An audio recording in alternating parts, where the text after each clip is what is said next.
स्वागत है आपका मूवी टेल्स हिंदी में।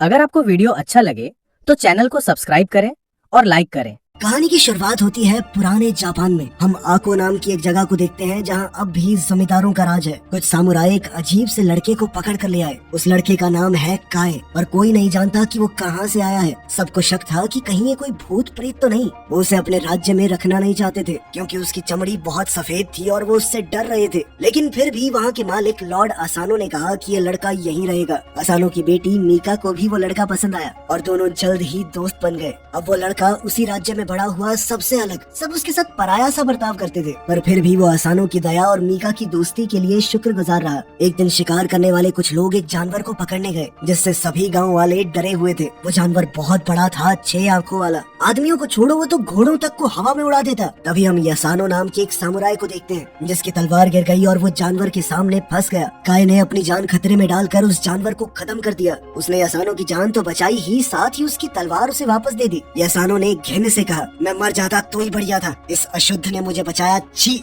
वो सभी लोग ये मानते थे कि काय कुछ अलग ही है। खैर जल्द ही बाकी सामुराई वहाँ पहुँच गए और उन्हें लगा कि यासानो ने ही इस जानवर को मारा होगा। यासानो भी चुप रहा और सारा क्रेडिट खुद ही ले गया। वहाँ से जाने से पहले काय ने एक अजीब सी सफेद लोमड़ी देखी जो उसकी तरफ एक टक देख रही थी। उसकी दोनों आंखें अलग रंग की थी। इसी दौरान दूसरे राज्य नगाटो में वही सफेद लोमड़ी उनके मालिक लॉर्ड कीरा के पास गई। अचानक लोमड़ी एक खूबसूरत औरत में बदल गई। वो असल में कीरा की जासूस है। उसने कीरा को बताया कि लॉर्ड असानो को खत्म करने का उनका प्लान सफल नहीं हुआ। जब शिकार से लोग वापस आए तो मीका ने अपने पिता का स्वागत किया। उसने पूछा कि कोई चोट तो नहीं लगी। असानो ने मजाक में कहा, किसी खास के लिए फिक्र हो रही है क्या? तब पता चला कि 6 आंखों वाले जानवर को खत्म करना क्यों जरूरी था। आंखों में शोगन नाम का एक बड़ा टूर्नामेंट होने वाला था जो कि एक बहुत बड़ी बात थी। सब कुछ बिल्कुल सही होना चाहिए इसमें। असानो मीका के काम से बहुत खुश हुआ। उसने कहा कि अगर तुम्हारी माँ आज जिंदा होती तो बहुत गर्व होता तुम्हारे ऊपर।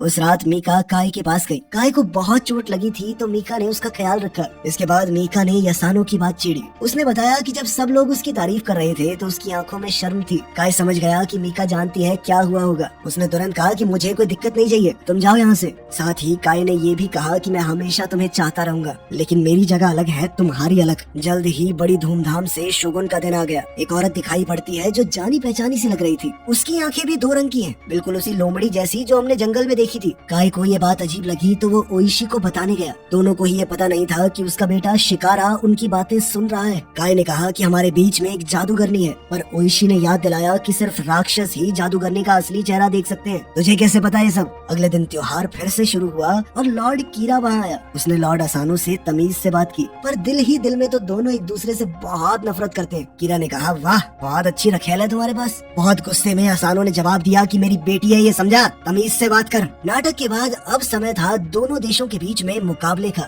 लॉर्ड कीरा का योद्धा कमाल का था। सब लोग उससे काफी इम्प्रेस हो गए। कीरा ने चढ़ाते हुए मीका से कहा, चिंता मत करो, मुझे यकीन है कि तुम्हारे पिता का चुना हुआ योद्धा भी उतना ही ताकतवर होगा। लेकिन किसी को भी उस पर ज्यादा भरोसा नहीं था क्योंकि उसके पिता ने यासानो को चुना था, ये सोचकर कि उसी ने 6 आंख वाले उस जानवर को मारा है। सब सोच रहे थे कि यासानो आता ही होगा, लेकिन लड़ाई से ठीक पहले उससे वो लोमड़ी मिलने आई और अब वो कुछ बदला सा लग रहा था। जब शिकारा उसे लेने आया तो यासानो बिल्कुल भी लड़ने की हालत में लग ही नहीं रहा था। काय ने कहा कि किसी और को बुला लो, लेकिन अब इसका वक्त नहीं था। अगर उनका योद्धा जल्द ही नहीं पहुंचा तो बहुत बुरी बेइज्जती हो जाएगी उनकी। असानो का सर नीचे झुक जाएगा। लेकिन इस मुकाबले में सिर्फ एक सामुराई लड़ सकता है और वो तो दोनों ही सामुराई नहीं थे। लेकिन सामुराई मास्क पहनते हैं, लेकिन एक मुखौटे के पीछे तो किसी को पता नहीं चलेगा कि लड़ने वाला आदमी यासानो है या नहीं। सब लोग इंतजार कर करके बोर हो गए। शोगन ने अपने नौकर से कहकर असूनो से पूछवाया, कहाँ है आपका योद्धा? लेकिन तभी आको देश का योद्धा भी आ गया। उसकी एंट्री इतनी जबरदस्त नहीं थी जितनी उसके दुश्मन की, पर सबने चैन की सांस ली कि चलो आ तो गया। पर ये सुकून भी जल्द ही छिन गया। कीरा का योद्धा उस बेचारे को तोड़ने लगा। एक तीर के वार से उसका मुखौटा सबके सामने गिर गया और सब लोग बिल्कुल चौंक गए। शोगुन ने लड़ाई रुकवा दी और नीचे आया। एक नजर में ही उसने पहचान लिया कि काय कोई सामुराई नहीं है। शोगुन ने दूसरे योद्धा को उसे खत्म करने का हुक्म दिया। मीका बिल्कुल घबरा गई और काय के सामने खड़ी हो गई।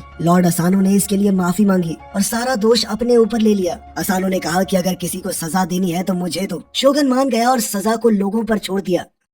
उसी दिन शाम के समय लॉर्ड कीरा के सामने जादूगरनी अपना प्लान बता रही थी कि कैसे वो आको का पूरा इलाका लॉर्ड अकानो से हथिया लेगी। उसने कहा कि वक्त बिल्कुल सही है, अकानो के सर पर इस वक्त बहुत बोझ है। उसने अपने जादू से एक मकड़ी को पैदा किया। सोचो कितनी आंखें थी उसकी। हाँ, फिर से 6 आंखों वाला वो डरावना जानवर। अब समझ आया कि वो पहले वाला जानवर कहाँ से आया था। वो मकड़ी उसके होठों के पास चली और असानो को एक जहरीले डंक से बीमार कर दिया। असानो जागा और उसे भ्रम हुआ कि कीरा मीका के ऊपर हमला कर रहा है। उसने तलवार उठाई अपनी बेटी को बचाने के लिए, पर ये सब तो उसके दिमाग में चल रहा था। लेकिन जो हमला उसने कीरा पर किया वो सबको दिखाई दिया। सामुराई दौड़ते हुए उसे रोकने के लिए आए और कीरा ने बेचारा बनने का नाटक किया। इस घटना के लिए असानो को मौत की सजा दे दी गई, क्योंकि उसने एक मेहमान के ऊपर वार किया था और अपनी इज्जत और रुतबे की वजह से उसे काम खुद करने का मौका दिया गया। बाद में असानो ने ओइशी से कहा कि ये फांसी से कहीं बेहतर है। ओइशी ने कहा कि ये गलत है, आपकी गलती क्या है, आपको वश में किया गया था। पर असानो अब सिर्फ अपने परिवार की इज्जत बचाने के बारे में सोच रहा था। इसके बाद वो मीका से अलविदा कहने चला गया। उसने मीका से कहा कि रोना मत, उन्हें दिखाना मत कि तुम कमजोर पड़ रही हो। फिर वो एक जगह गया ओइशी के साथ। ओइशी ने उसके लिए तलवार साफ की। काय अभी भी अपने घाव से उभर रहा था, लेकिन बाकी सब वहीं मौजूद थे और उन्होंने असानो का अंत देखा।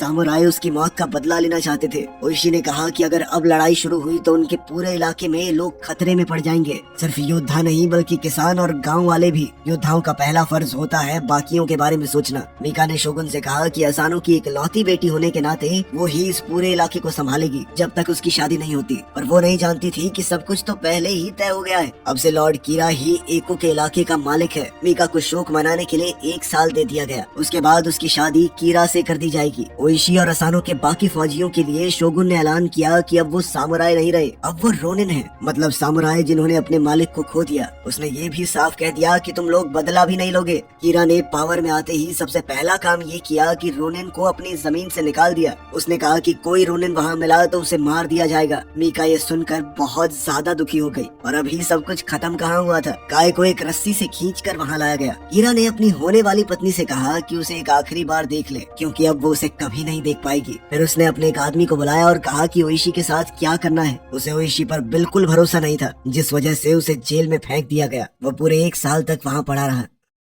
एक तेज बारिश वाले दिन उसे खींचकर बाहर निकाला गया और उसके कमजोर शरीर को वहीं छोड़ दिया गया। उसकी पत्नी और बेटा दौड़ कर आए। उन्होंने उसे गर्म खाना दिया। पत्नी ने बताया कि उसके सभी लोग आकू क्षेत्र को छोड़कर चले गए। मीका को महल में ले लिया गया शादी की तैयारी के लिए, क्योंकि उसे दिया गया 1 साल अब खत्म होने वाला है। ओइशी ने पूछा कि काई के साथ क्या हुआ। शिकारा ने बताया कि उसे तो कहीं दूर गुलाम बनाकर बेच दिया गया है। अब जब ओइशी ने खाना खाया तो सभी बातें जान ली। वो खड़ा हुआ और लड़के से कहा कि तुरंत 3 घोड़े चाहिए। उसकी पत्नी ने रोकना चाहा, लेकिन ओइशी ने कहा कि पूरी दुनिया से कह दो कि हमारा तलाक हो चुका है। कुछ काम है जो बहुत ज्यादा जरूरी है और ये मेरे पास इकलौता तरीका है तुम्हें बचाने का। ओइशी ने उसे अलविदा कहा, शिकारा को कुछ बातें समझाई और घोड़ा लेकर निकल गया। बहुत ढूंढने के बाद जब उसे काय मिला तो वो बहुत बुरी हालत में था। वहाँ उसे नशेड़ियों के मनोरंजन के लिए बुरे तरीके से लड़वाया जा रहा था। ओइशी उस रिंग में एक फाइटर बन के घुसा, क्योंकि बस इसी तरीके से वो काय से बात कर सकता था। लेकिन पिछले 1 साल में काय सिर्फ एक लड़ने की मशीन बन चुका था।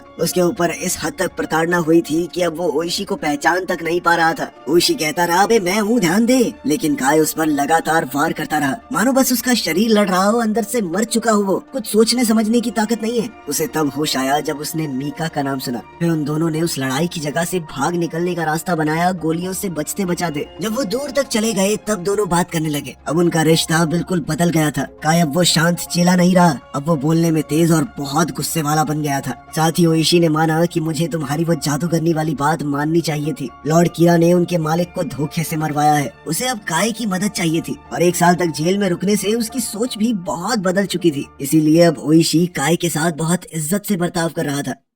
जल्द ही कीरा के महल के बाहर एक आदमी पहुंचा। वो डच आइलैंड से कुछ खबर लेकर आया था। उसने बताया कि जिस योद्धा को तुमने हमें बेचा था वो एक सामुराई की मदद से भाग गया। जिसके बाद कीरा ने जादूगरनी से जल्द ओइशी को ढूंढने को कहा। वो चाहता है कि ओइशी को पूरी तरह खत्म कर दिया जाए। उधर काय और ओइशी तालाब तक पहुंच गए जहां शिकारा उनका इंतजार कर रहा था। शिकारा ने ओइशी के सभी लोगों को वहां इकट्ठा किया हुआ था। उसने कहा कि उसके पास एक प्लान है, लेकिन ये प्लान शोगुन के हुक्म के खिलाफ था। मतलब जो भी इसमें शामिल हुआ वो ज्यादा दिन तक जिंदा नहीं बच पाएगा। जैसे ही उसने बताया कि उसका मकसद है लॉर्ड कीरा को खत्म करना, तो सब लोग उत्साह से चिल्ला उठे। सब उसके प्लान के हिसाब से काम करने को तैयार हो गए। किले में बहुत से गार्ड्स मौजूद हैं, बहुत सुरक्षा है, इसीलिए उन्हें पता करना होगा कि कीरा अपने मंदिर के दौरे पर कब जा रहा है। उन्हें और लोगों की भी जरूरत है और तलवारों की भी। ओइशी ने ये काम अपने कुछ लोगों को दिया। उनमें से एक आदमी काय पर गुस्सा हो गया, उस पर हमला करने की कोशिश की, ये कहते हुए कि वो एक सामुराई नहीं है। ओइशी ने उसे रोका और कहा कि तुम भी नहीं हो, हम में से कोई सामुराई नहीं है अब। फिर हर एक टीम अपने अपने काम पर चली गई। जल्द ही ओइशी और काय युत्सु नाम की एक जगह पर पहुंचे,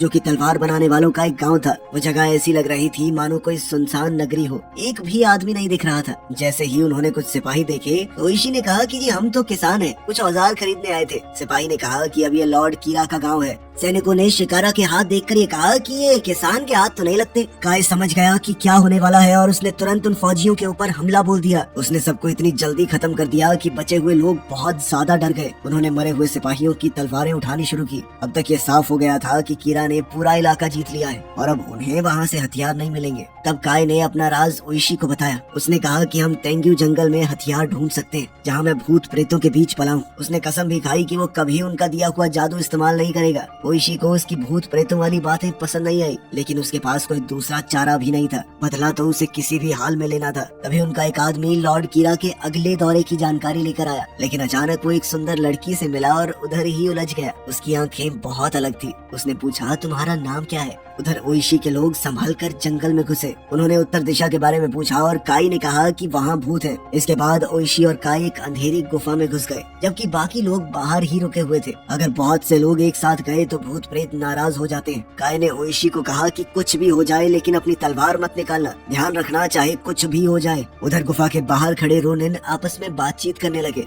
वो ये समझ नहीं पा रहे थे कि आखिर ओइशी को काई के ऊपर इतना भरोसा क्यों है। थोड़ी बातचीत के बाद उन्होंने फैसला लिया कि हमें काई के ऊपर भरोसा नहीं है। अगर उसने अंदर ले जाकर ओइशी को मरवा दिया तो। अब वो लोग भी गुफा के अंदर जाने को तैयार हो गए, जो कि उन्हें किसी भी हालत में करने से मना किया गया था। उधर काई एक अंदर वाले कमरे में अकेला गया। जल्दी ही एक अजीब सा दिखने वाला आदमी उसके पास आया। वो और काय बाहर की दुनिया के बारे में बातचीत करने लगे कि किस तरह काय जैसे लोगों के साथ बुरा बर्ताव किया जाता है। उसे भी तो मौके मौके पर गंदा खून कहा गया, हर जगह से ठुकराया गया बिना किसी गलती के। लेकिन यहाँ प्रेतों की दुनिया में उसके साथ कुछ गलत नहीं हुआ, उसे अपनाया गया। वहीं बाहर के कमरे में ओइशी अपने लोगों की नफरत देखकर हैरान हो गया। सभी लोग शौक में थे। फिर यासानो ने बिना वजह अपनी तलवार खींच ली। उसने एक अजीब सी लड़ाई शुरू कर दी और ओइशी के दिमाग में एक आवाज चलने लगी। वो बार बार यही कह रही थी कि तलवार निकाल और अपने लोगों को बचा। वो बेचैन होकर बिना तलवार के मदद करने की कोशिश करता रहा और उसके लोग एक एक करके गिरते रहे। तभी काय ने उस तलवार की मांग की जो उन दोनों के बीच गड़ी हुई थी। भूत ने कहा कि हाँ जरूर ले सकते हो,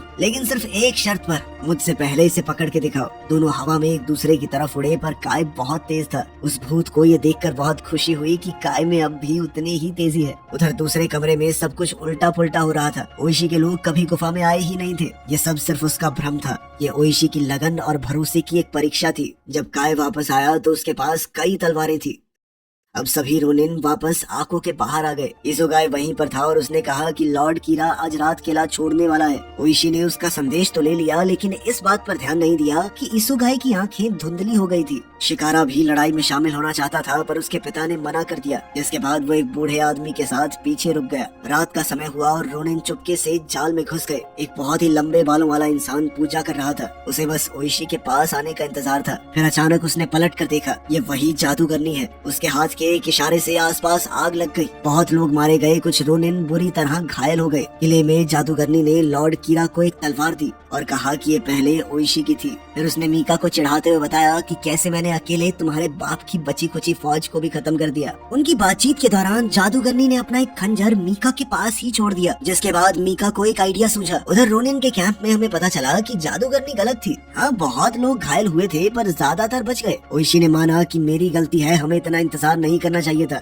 हमें अब तुरंत बदला लेना होगा, चाहे हार हो चाहे जीत। अगर वो मरेंगे तो भी इज्जत के साथ। तभी काय ने कहा कि हम अभी भी शुरू किया हुआ काम खत्म कर सकते हैं। अब जब वो हमला करेंगे तो उन्हें बहुत बड़ा फायदा मिलेगा, क्योंकि कीरा को लगता है कि वो सब मर चुके हैं और सुबह ही उन्हें हमला करने का एक और मौका मिल गया। काय ने वहाँ से जाते हुए नाटक करने वालों के एक ग्रुप को पहचान लिया। उनकी टीम पहले भी इस इलाके में नाटक कर चुकी थी। जब उन्हें रोका गया तो कलाकारों ने कहा कि हम लॉर्ड कीरा की शादी में खेल दिखाने जा रहे हैं, जिसके बाद सभी रोनिन्स ने एक नया प्लान बनाना शुरू किया और उन्हें इस बात का भी पूरा यकीन था कि संभावना है हम वापस नहीं आएंगे। और ये बात भी वो अच्छे से जानते थे कि ये कितना खतरनाक है, हो सकता है उनकी जान भी चली जाए। उन्होंने अपनी एक कहानी लिखकर तैयार की ताकि अगली पीढ़ी को पता रहे कि उन्होंने क्या किया और क्यों। सबने उसके ऊपर साइन किया, काय ने भी। अब वो उनके बीच पराया नहीं था। यसानो ने भी सबके सामने बताया कि उस 6 आंख वाले जानवर को काय ने मारा था, मैंने नहीं। थोड़ा देर से ही सही, पर चलो उसने माफी तो मांगी। साथ ही उसने बताया कि सामुराई हमेशा 2 तलवार रखते हैं और उसने काय को दूसरी तलवार दे दी।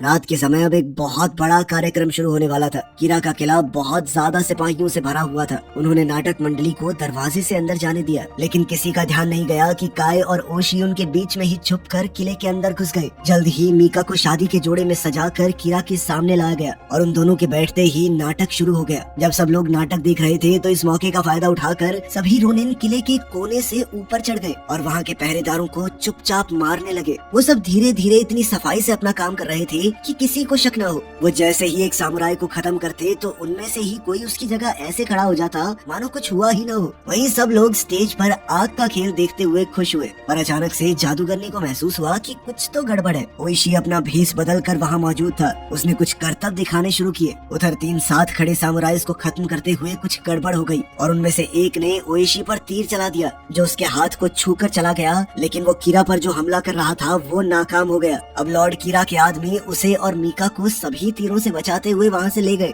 सभी रोनिन अभी भी उनके पीछे थे, लेकिन अब जगह जगह पर लड़ाइयाँ छिड़ गई थी। काय अकेला कई दुश्मनों का सफाया करता जा रहा था। लॉर्ड कीरा ने अपने सबसे खतरनाक योद्धा को रोनिन्स का मुकाबला करने के लिए भेजा। उसे देखकर सब डर रहे थे। वो जानते थे कि ये बहुत ज्यादा ताकतवर है। लेकिन तभी एक रोनिन ने जलता हुआ बारूद हथियारों वाले कमरे में फेंक दिया। जबरदस्त धमाका हुआ और कीरा का वो समुराय उसी में मारा गया। जादूगरनी भी तुरंत अपना रूप बदल कर वहाँ से उड़ गई। मीका ने मौका देखकर अपनी शादी के जोड़े में छुपा हुआ वो खंजर उठाया और कीरा पर हमला बोल दिया। पर जब उसे समझ आया कि वो उसे नहीं मार पाएगी तो मौका देखकर वो वहाँ से भाग गई। पूरा किला अब जंग का मैदान बन चुका था और सभी रोनिन अपनी पूरी ताकत लगा रहे थे। कुछ देर बाद काय और मीका एक दूसरे से मिले। जैसे ही काय ने कहा कि अब कोई हमें अलग नहीं कर सकता, जादूगरनी वापस आ गई। जल्द ही वो अपने जादू से एक बड़े ड्रैगन में बदल गई। लेकिन काय ने कहा कि मैं नहीं डरता तुझसे। उसने काय पर आग से हमला किया, लेकिन उस खास तलवार की मदद से काय ने उसके हर एक हमले को रोक दिया और उस पर लगातार पलटवार करता रहा। उधर ओइशी और कीरा के बीच अब सिर्फ एक पतली सी दीवार बची थी।